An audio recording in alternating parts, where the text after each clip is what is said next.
Assalamualaikum warahmatullahi wabarakatuh.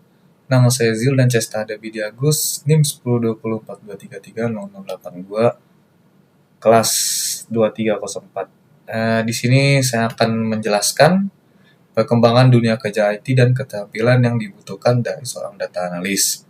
Kenapa data analis? Karena data analis adalah minat dan bidang yang ingin saya tempuh.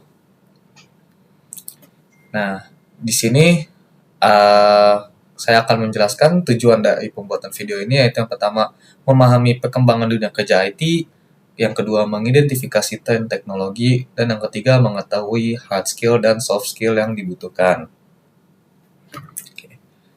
Nah, di sini saya akan menjelaskan tren teknologi AI. Perkembangan pesat teknologi kecerdasan buatan atau AI diperkirakan akan membawa perubahan besar terhadap struktur tenaga kerja global. Menurut laporan riset industri terbaru pada tahun 2026, sekitar 30% pekerjaan administratif berpotensi digantikan oleh sistem berbasis AI dan otomatisasi. Pekerjaan administratif seperti pengolahan data, penjadwalan, pembuatan laporan, dan manajemen dokumen kini semakin banyak dilakukan oleh perangkat lunak cerdas yang mampu bekerja lebih cepat, akurat, dan efisien. Teknologi seperti AI Office Suite, Microsoft Copilot, dan Google Duet AI telah memperkenalkan fitur otomatisasi yang menggantikan sebagian besar tugas rutin di lingkungan perkantoran. Tren ini menunjukkan pergeseran peran manusia dari sekadar pelaksana teknis menjadi pengelola sistem dan pengambil keputusan strategis. Dengan berkurangnya kebutuhan tenaga kerja administratif manual, perusahaan diharapkan lebih fokus pada peningkatan kreativitas, inovasi, serta analisis berbasis data untuk mendukung pertumbuhan bisnis. Nah, di sini apakah data analis bisa digantikan oleh AI? Pertanyaan mengenai apakah data analis bisa digantikan AI sebenarnya tidak bisa dijawab dengan ya atau tidak secara sederhana. Secara teknis, AI sangat unggul dalam menangani tugas-tugas repetitif dan pemrosesan data skala besar atau big data yang melampaui kapasitas kognitif manusia. Namun, analisis data bukan sekedar mengolah angka. Analisis data adalah tentang memahami konteks bisnis, etika, dan pengambilan keputusan strategis. Saat ini, AI berperan lebih sebagai co-pilot yang meningkatkan efisiensi, bukan sebagai pengganti nakoda yang menentukan arah kebijakan perusahaan. Nah, di sini saya akan menjelaskan perbandingan teknis AI dengan kemampuan manusia, atau lebih tepatnya seorang data analis ya.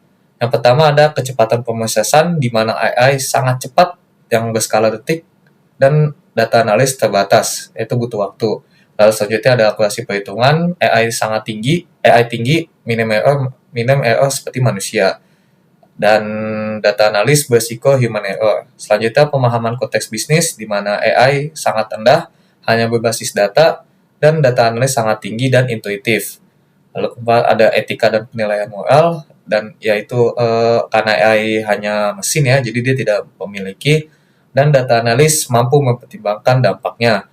Lalu ada kreativitas pemecahan masalah di mana AI terbatas pada pola lama, sedangkan data analis mampu menemukan solusi out of the box. Lalu yang terakhir ada komunikasi stakeholder, yang dimana AI sangat kaku dan terbatas. Lalu data analis sangat persuasif dan empatis. Dampak AI terhadap data analis. Adanya tools AI seperti ChatGPT memunculkan kekhawatiran akan keamanan pekerjaan. Apakah seorang data analis akan digantikan oleh AI? Jawabannya tidak, karena data terus berkembang dengan pesat. Permintaan untuk profesi sebagai data analis justru semakin meningkat. Dengan mengadopsi tools AI, data analis dapat bekerja lebih efisien dan fokus pada tugas-tugas yang lebih kompleks.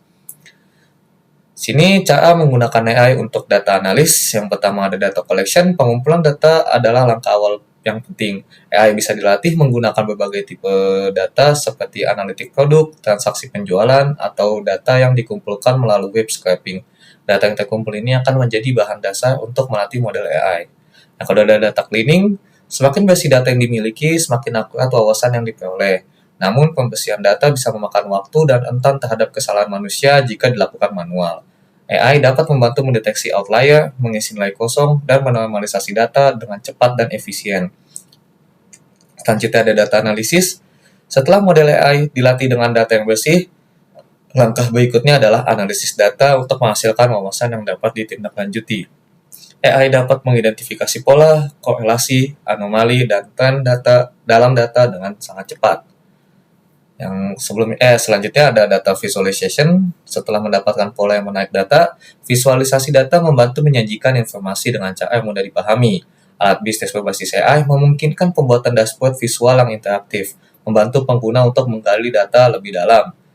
Lalu ada predictive analytics. AI memiliki keunggulan dalam analitik prediktif. Berdasarkan pola dari data historis, AI dapat membuat prediksi akurat untuk masa depan, seperti ramalan persediaan berdasarkan stok sebelumnya. Lalu yang terakhir ada data-driven decision making. Insight yang diperoleh dari AI memungkinkan pengambilan keputusan yang lebih cepat dan tepat, meningkatkan efisiensi operasional perusahaan. Contohnya, perusahaan dapat menghindari masalah dengan memprediksi kemungkinan kendala sebelum terjadi. Tantangan dan risiko menggunakan AI untuk analisis data, meski AI sangat membantu, ada beberapa tantangan yang perlu diperhatikan. Yang pertama ada kualitas data, AI hanya sebaik data yang dimasukkan ke dalamnya. Data yang tidak terstruktur dengan baik dapat mengurangi keakuratan hasil analisis. Penting untuk menginvestasikan waktu dan sumber daya dalam pembersihan dan format data.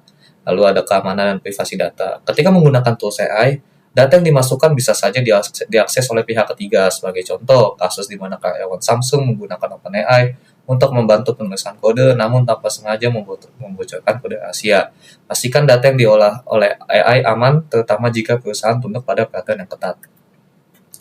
Lalu di sini ada hard skill yang harus dimiliki oleh seorang data analis. Yang pertama tentu SQL atau Structured Query Language, bahasa utama untuk mengekstrak, memanipulasi, dan mengolah data dari database relasional. Lalu yang kedua adalah visualisasi data atau BI tools, mahir menggunakan tools seperti Tableau, Power BI, atau Looker Studio untuk menyajikan data kompleks menjadi grafik yang mudah dipahami. Lalu ada yang ketiga, analisis data dan pemrosesan seperti Excel, Python, dan R. Kemampuan melakukan data cleaning, data wrangling, dan analisis statistik menggunakan Microsoft Excel, Python, Pandas, atau R. Lalu soft skill yang harus dimiliki data analis ada komunikasi atau data storytelling. Kemampuan menerjemahkan temuan teknis data menjadi wawasan atau insight yang jelas dan mudah dipahami oleh tim bisnis. Yang kedua, berpikir kritis dan problem solving. Kemampuan menganalisis data secara detail untuk menemukan akar masalah dan memberikan solusi berbasis data. Yang ketiga, business acumen, pemahaman bisnis. Memahami tujuan dan konteks bisnis agar hasil analisis relevan dan dapat meningkatkan kinerja. Nah, kesimpulannya, perkembangan artificial intelligence atau AI telah membawa perubahan besar dalam dunia kerja IT, khususnya dalam bidang analisis data. Meskipun AI mampu mengotomatisasi berbagai proses, peran data analis tidak tergantikan, melainkan berkolaborasi dengan AI untuk meningkatkan efektivitas kerja. Kehadiran AI juga membantu meningkatkan efisiensi dalam proses analisis data, sehingga memungkinkan pengolahan data yang lebih cepat dan akurat. Namun demikian, penguasaan hard skill seperti analisis dan visualisasi data, serta soft skill seperti komunikasi dan pemahaman bisnis tetap menjadi kunci utama untuk menghadapi perkembangan ini. Pada akhirnya, kemampuan dalam menerapkan data-driven decision making menjadi semakin penting bagi perusahaan dalam pengambilan keputusan yang tepat dan strategis. Sekian dari saya, terima kasih.